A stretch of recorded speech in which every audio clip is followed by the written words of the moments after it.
press the bell icon on the YouTube app and never miss another update.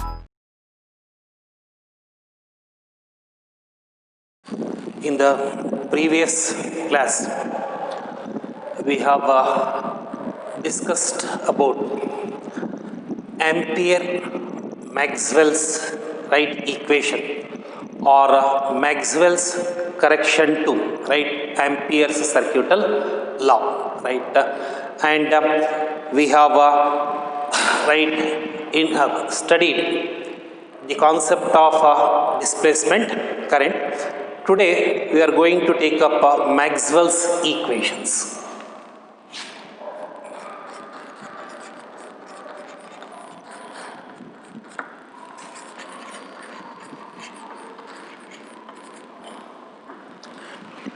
Now, there are four basic laws in electricity and magnetism. Electricity means it involves both electrostatics and electrodynamics, Now, those four laws are: number one, it is Gauss law in electrostatics. Number two,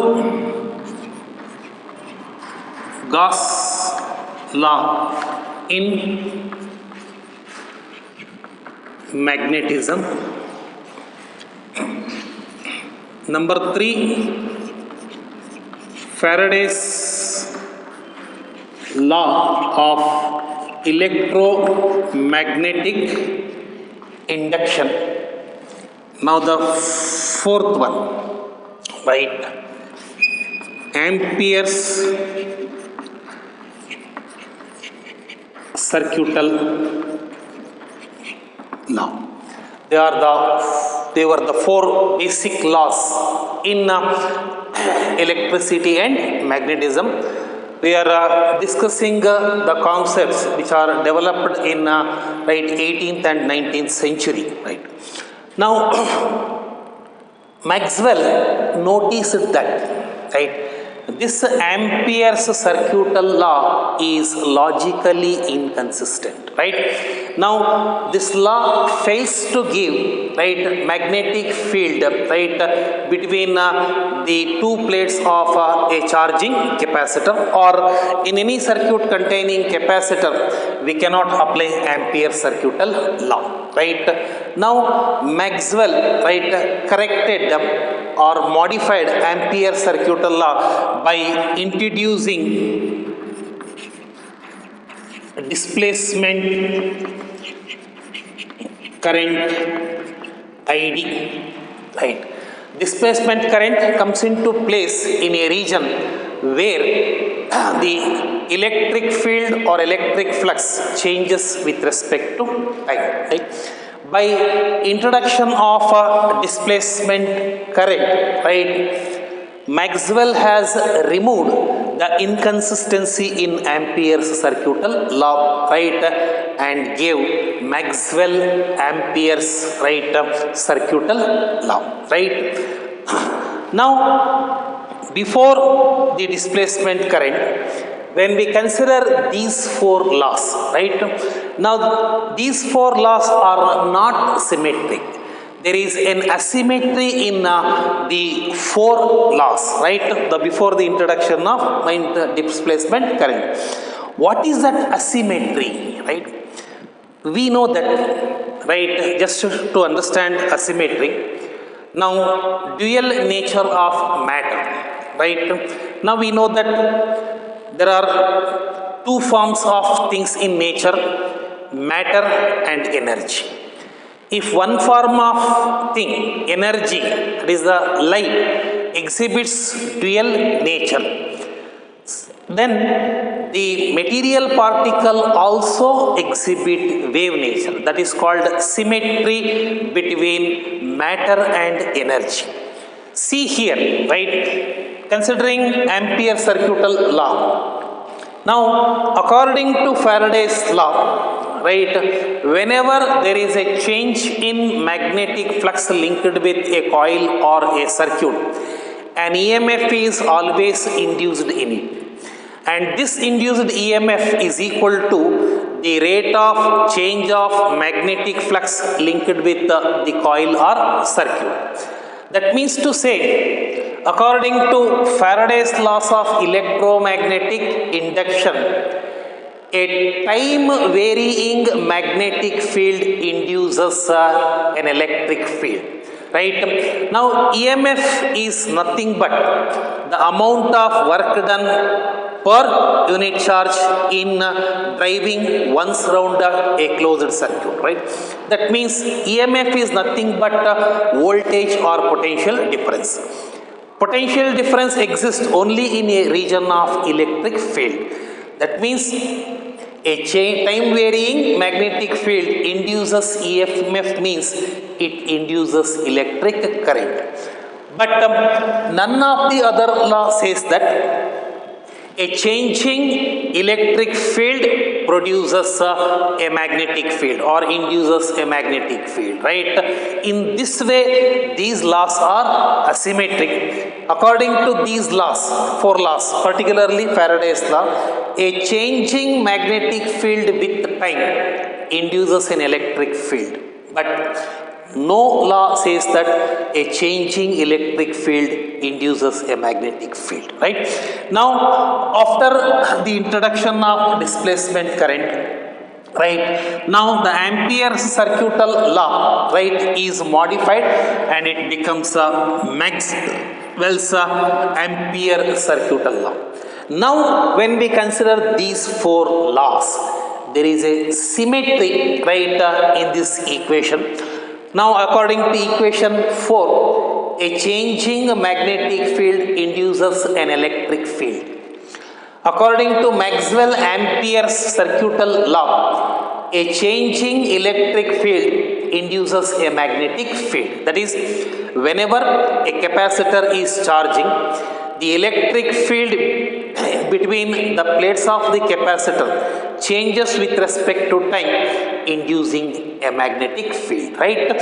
So, Maxwell's, right, introduction of displacement current not only removes inconsistency in Maxwell's equation, it also makes the 4 laws, right, symmetric, right? Now, summing up these 4 laws, right, or Maxwell stated these 4 laws in the form of 4 equations, and those equations are called, right, Maxwell's equations, right? Now, the first Maxwell's equation is that, right, it is from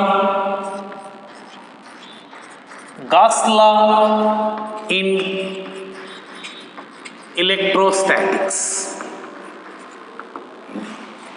This law states that the surface integral of electric field over a closed surface in free space is always equal to 1 over epsilon naught times the total charge enclosed by the closed surface, right? Now, mathematically, we can write this law as surface integral of E dot ds is equal to Q by epsilon naught, right? Now, this equation is called Maxwell's first equation. This equation is called as Maxwell's first equation, and there is no modification in this law, right? It is kept as it is.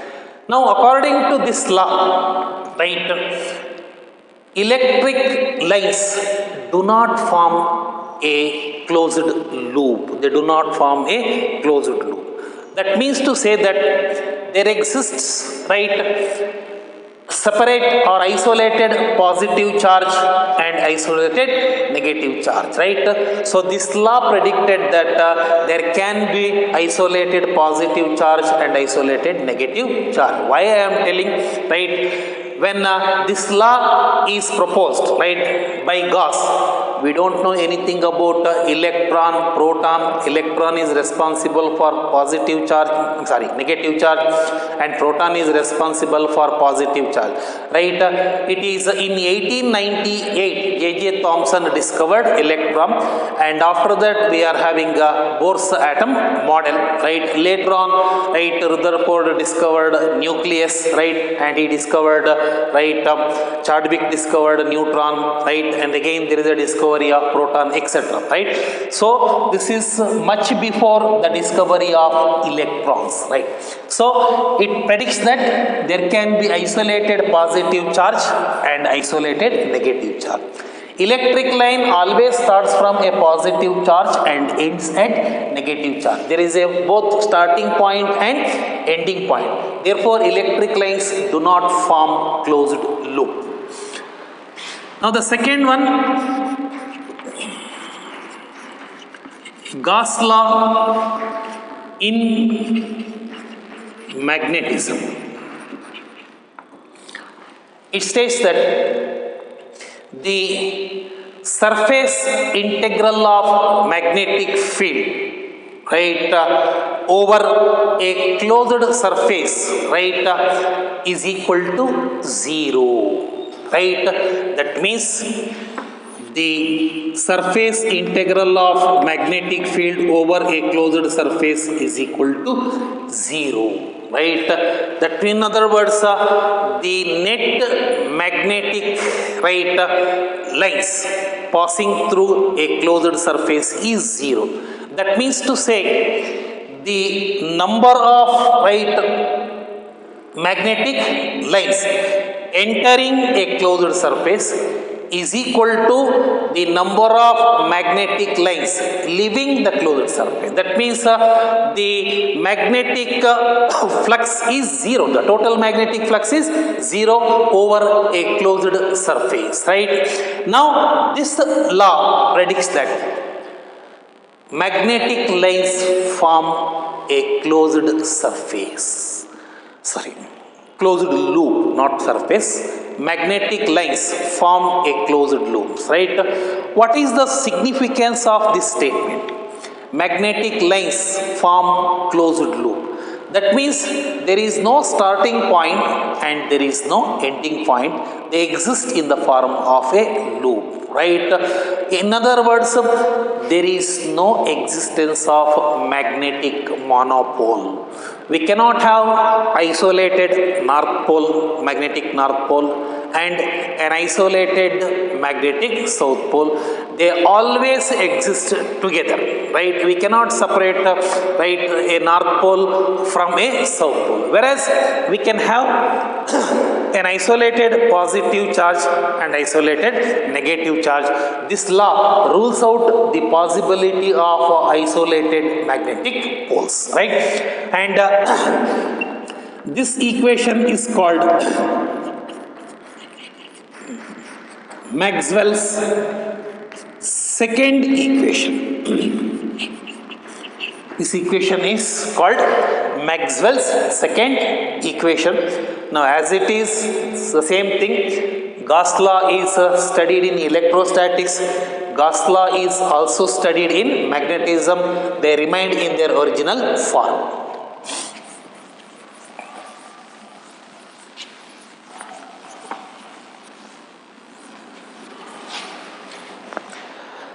Now, the third one, it is Faraday's law of electromagnetic induction.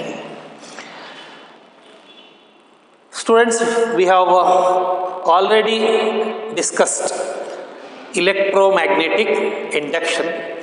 Faraday conducted two important experiments, coil and a magnet experiment and coil and coil experiment.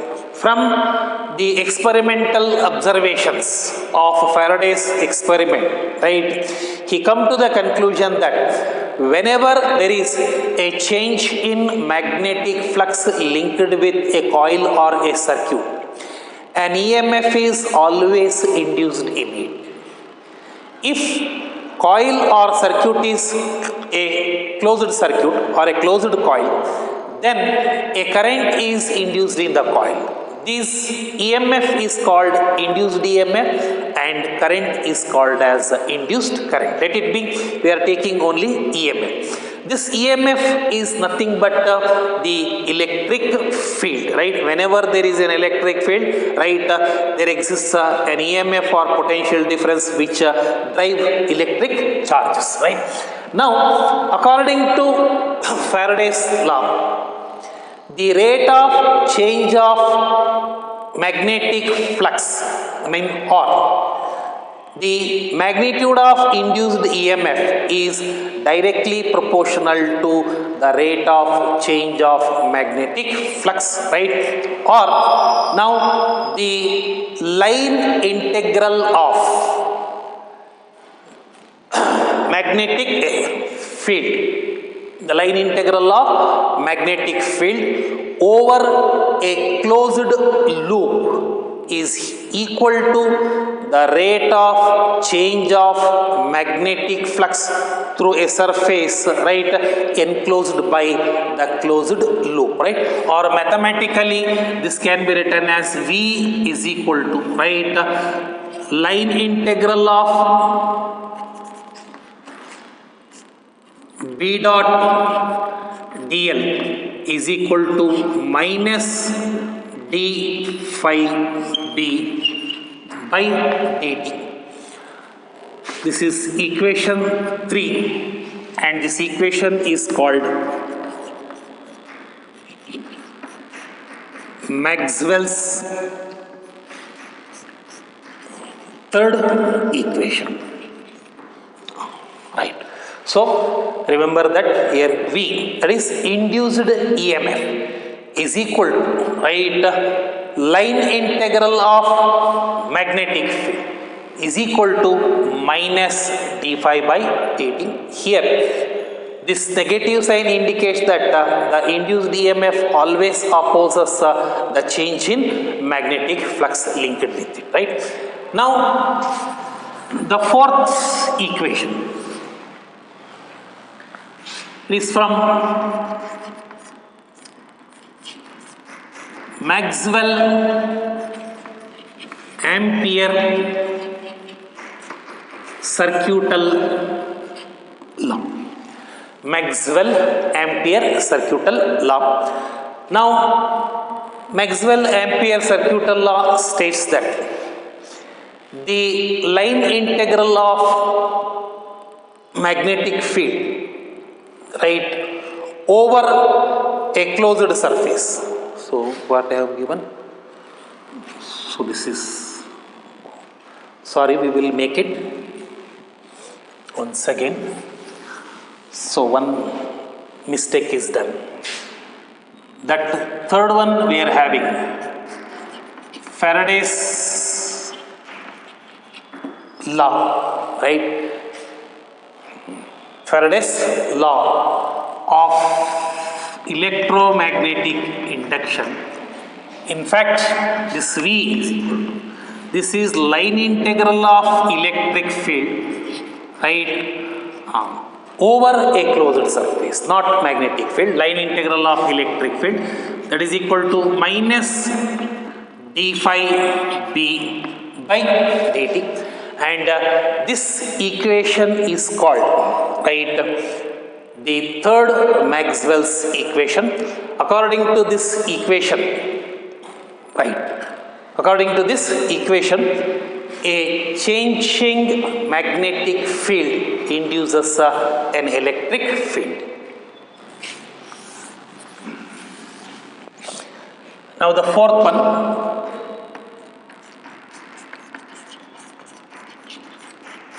Maxwell Ampere circuital law. Maxwell Ampere circuital law. This Maxwell Ampere circuital law, right, states that the line integral of magnetic field over a closed loop in free space is equal to mu naught times the total current enclosed by it, right? And here this equation is mathematically line integral of B dot dl is equal to mu naught into, this is IC, that is the conduction current, plus, right, epsilon naught into, right, d phi E by dt, right. Now this is equation 4, right. So this equation 4, the importance of equation 4, Maxwell's equation 4 is that the changing time varying electric field induces a constant, right, magnetic field. Is that clear? So first equation is about surface integral of electric field. Second equation is about surface integral of magnetic field. Third, and Faraday's equation, make some correction where I have used magnetic field, but it's not the magnetic field, it is electric field, right? Now the third Faraday equation, line integral of electric field. Now Maxwell Ampere equation, this is the line integral of, right, magnetic field. It is easy to remember the 4 equations. 1, surface integral of electric field. 2, surface integral of magnetic field. 3, line integral of electric field. 4th one, line integral of magnetic field. Is that clear? You make it the corrections over there.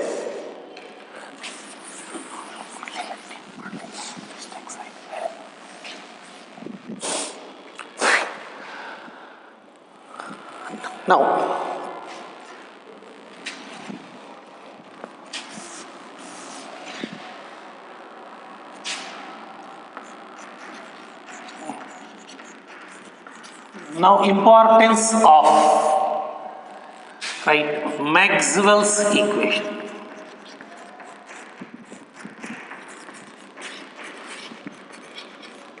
Now from the study of, right, Maxwell's equation, right, now these 4 Maxwell's equation can solve, right, all the problems in electricity and magnetism, right, just as, right, all problems in mechanics can be solved, right, with the help of Newton's 3 laws of motion. All problems in electricity and magnetism can be solved using Maxwell's equation, right. Now it is important that these 4 equations, they have predicted, right, the electromagnetic wave, right, and an accelerated or an oscillating charge is a source of, right, electromagnetic wave. An accelerated charge is a source of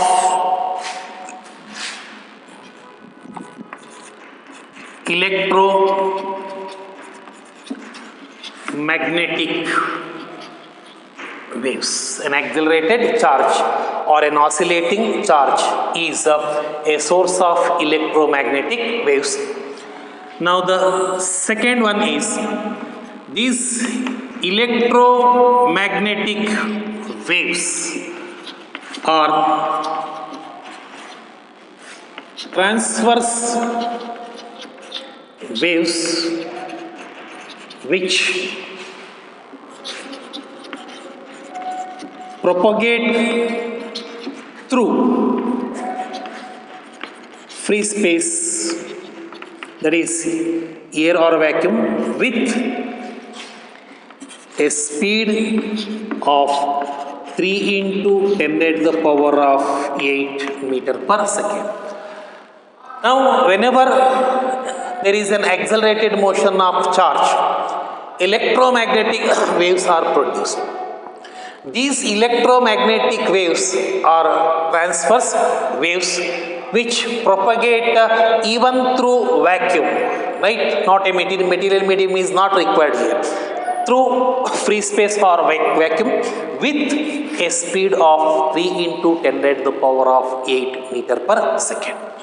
Now the third importance is that now light is an electromagnetic wave, right? Light is also an electromagnetic wave which travels with maximum speed in vacuum, that is 3 into 10 raised to the power of 8 meter per second, and of course speed of light is different in different optical medium. And the fourth one is that the loss of electricity and magnetism are symmetric. The loss of electricity and magnetism are symmetric. These are all the four important factors, right, regarding Maxwell's equation.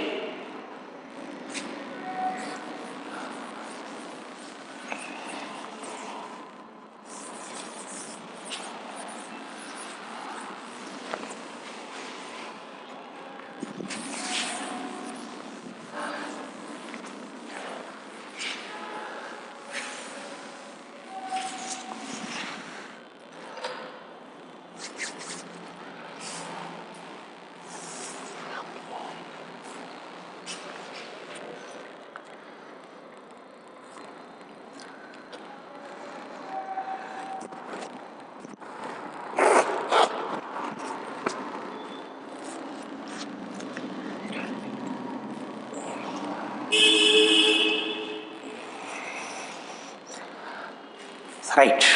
Now, let us discuss about the history of electromagnetic wave.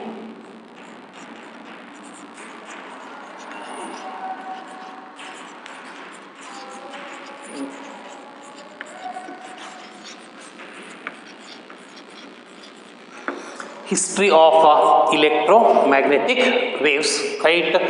Now, let us take one by one. Now, the first one, right? Now, according to Faraday, according to Michael Faraday, a time varying magnetic field produces an electric field. Number two, right, according to Maxwell, a time varying electric field produces a magnetic field.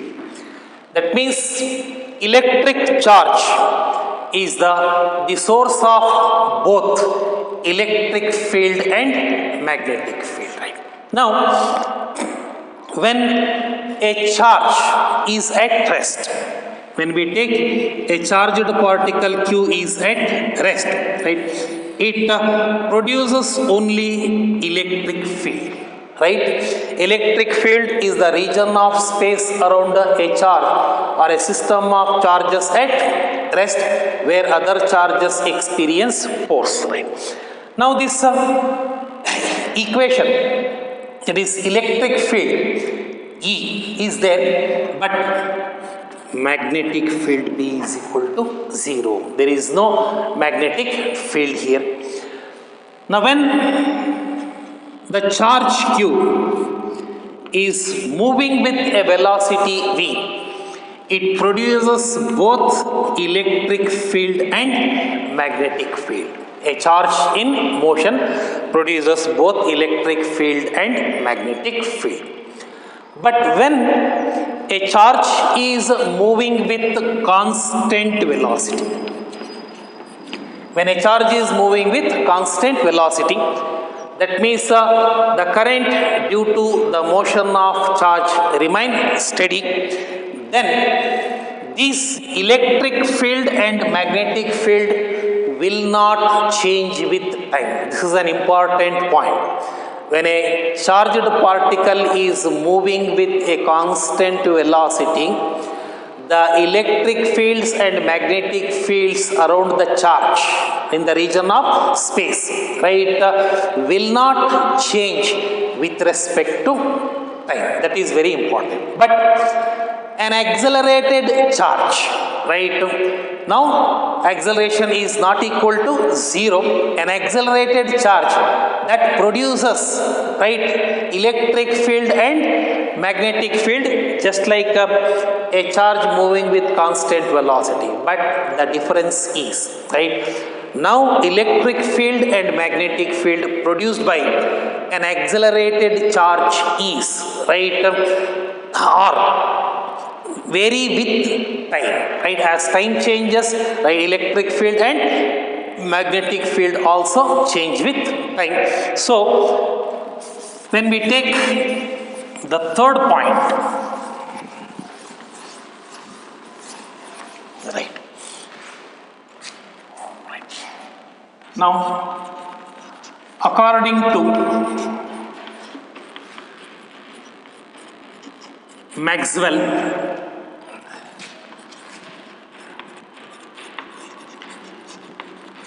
an accelerated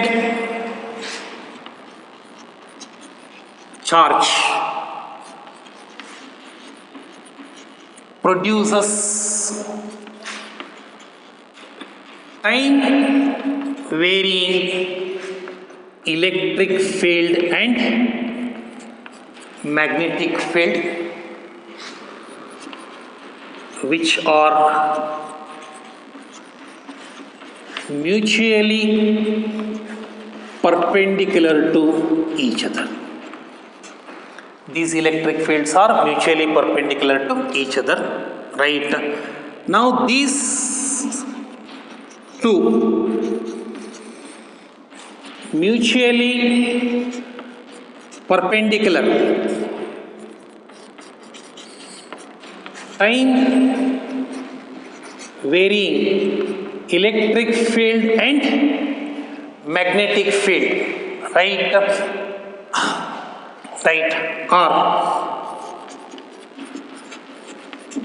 source of each other. A source of each other, right? Now,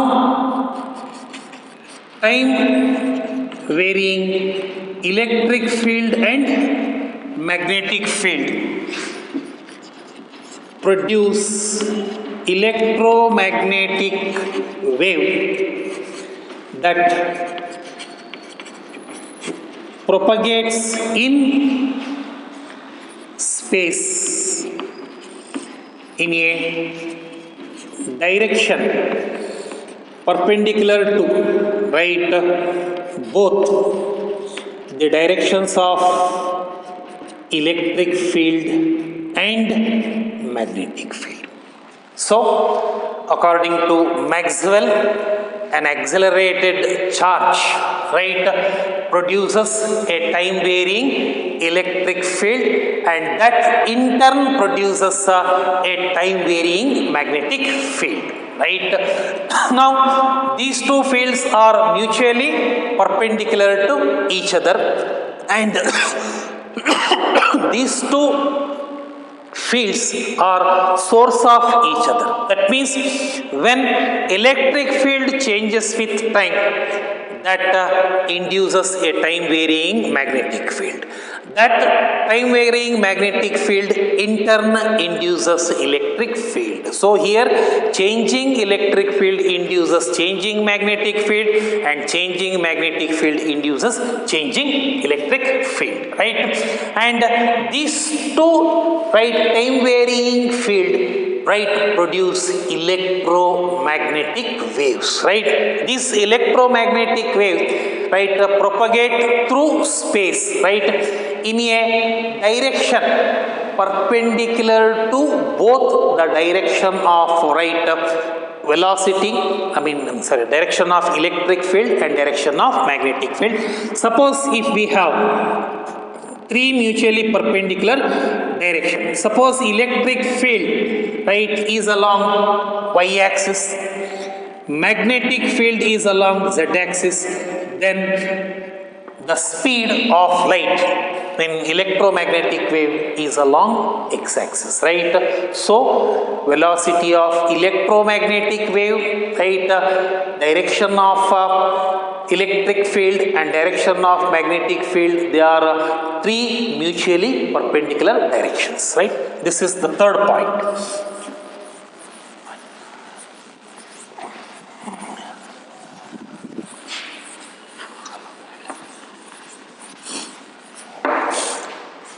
Now the fourth point is that, right, now actually Maxwell predicted, right, this electromagnetic waves in the year 1885. So in 1887, Hertz demonstrated production of, right, electromagnetic waves experimentally, and successfully detected it, right? So in 1887, right, the Hertz demonstrated, right, or produced, right, electromagnetic waves with an arrangement called as, right, spark gap arrangement, right, and he successfully detected the electromagnetic wave, right. Now the wavelength of electromagnetic wave produced by the Hertz is about 6 meter. The wavelength is about 6 meter, right, and this is one of the important milestone in electromagnetic waves, right. Now this has give an experimental proof for Maxwell's prediction of electromagnetic waves. Actually he produced and detected electromagnetic waves, and this has given a very strong experimental support to Maxwell's prediction of electromagnetic wave. And another point, fifth one, in the year 1895, right, Sir Jagadish Chandra Bose produced electromagnetic waves of wavelength 5 millimeter to 25 millimeter. See it here. Now the wavelength of electromagnetic wave produced by Hertz is 6 meter. Now, an Indian physicist, Sir Jagadish Chandra Bose, right, he also produced electromagnetic wave, right, but the wavelength of these electromagnetic waves having range from 5 millimeter to 25 millimeter, right, but however, this experiment is, right, this observation is confined to laboratory only, right.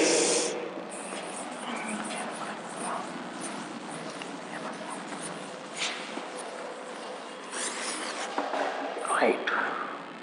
Point number 6, right? Now in the year 1896, in the year 1896, right? Marconi, right, demonstrated that if one terminal of spark gap of Hertz experiment is connected to an antenna and other terminal is earthed, then electromagnetic waves produced can go up to, right, several kilometers, right? So the stopgap arrangement of Hertz experiment, we will discuss it later, right? There is a spark gap between two terminals, right, in Hertz experiment. One terminal is connected to an antenna and the other terminal is connected to earth, right? Then the electromagnetic waves so produced in Hertz experiment, they can go through several kilometers, right?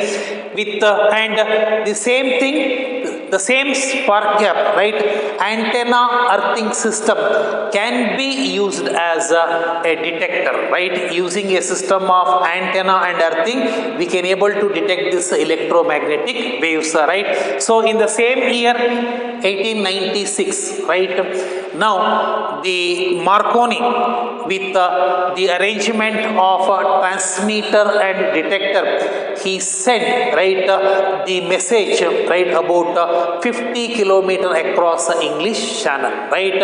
And this is the first ever wireless communication between two places. Therefore Marconi is called, right, the father of wireless communication. Now actually most of the cases we are having wireless communication.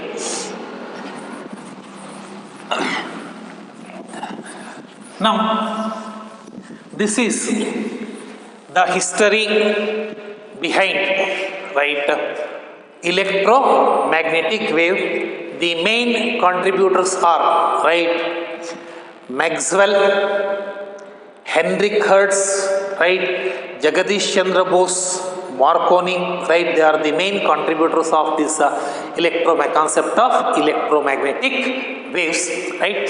Now we shall take up the Hertz experiment.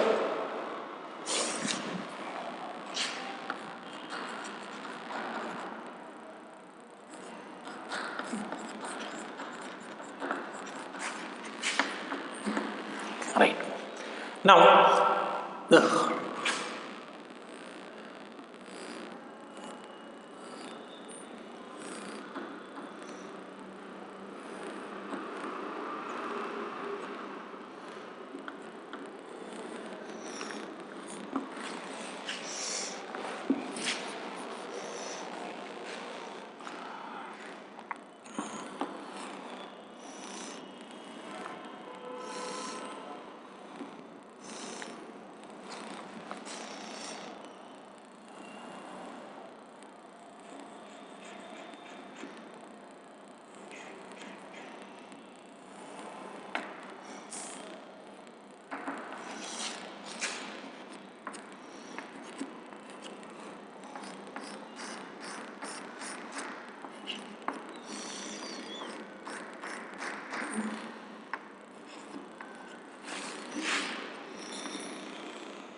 Right.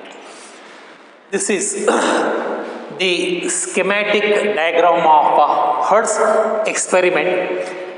Hertz experiment consists of two metallic plates P1 and P2 separated by a distance of about 60 centimeter, right? The distance between these two plates is 60 centimeter, right?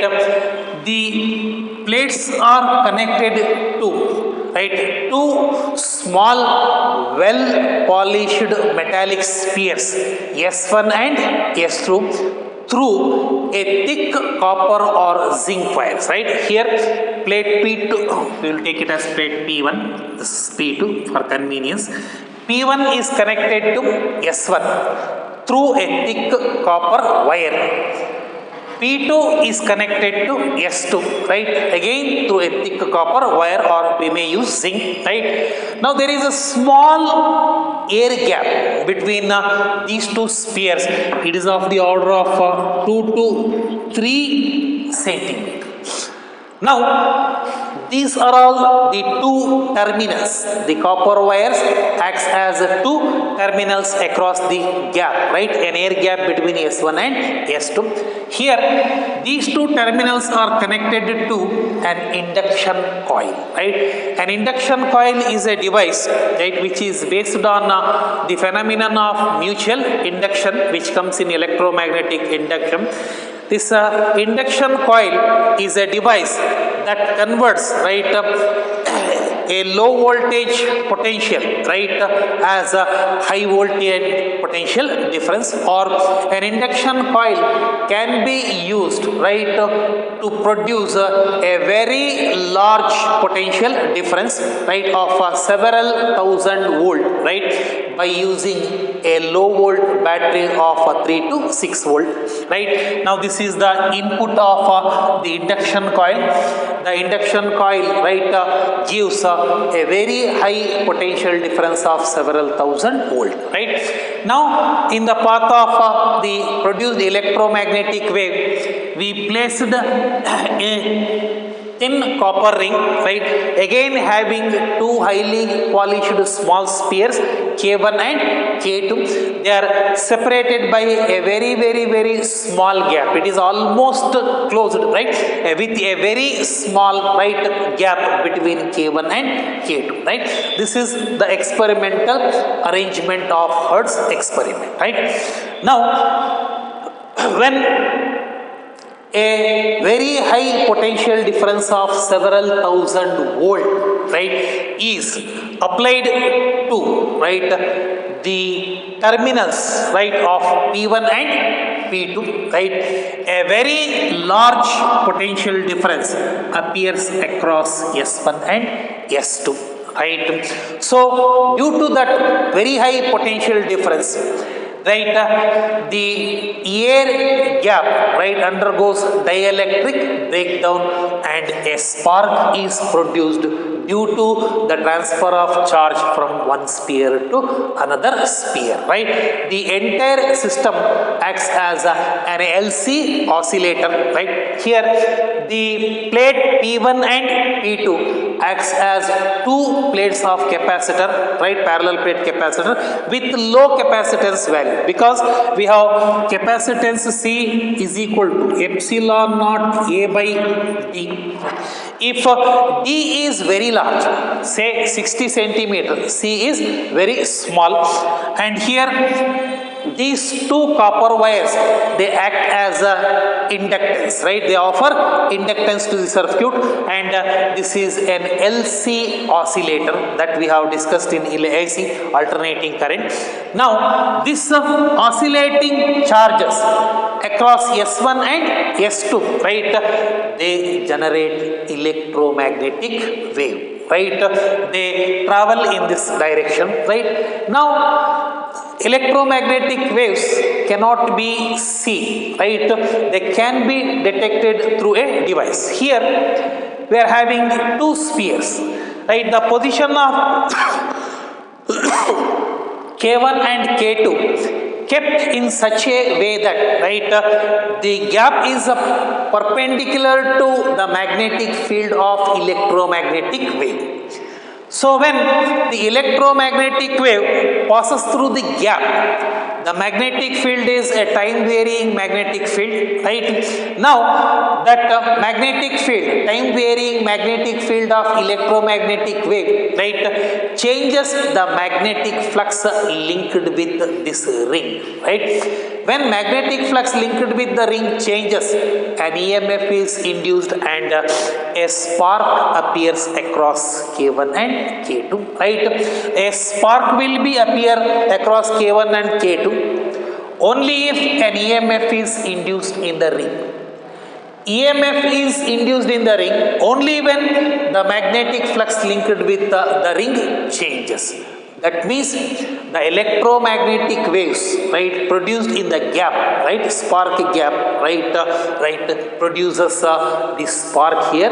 That means that electromagnetic wave is successfully detected by that receiver, right. This is Hertz experiment, right. Here the arrangement is called as spark gap arrangement, what I have told, right, in Marconi's, right. So Marconi connected one of the terminals to an antenna, the other terminals to, right, earth, right, grounded.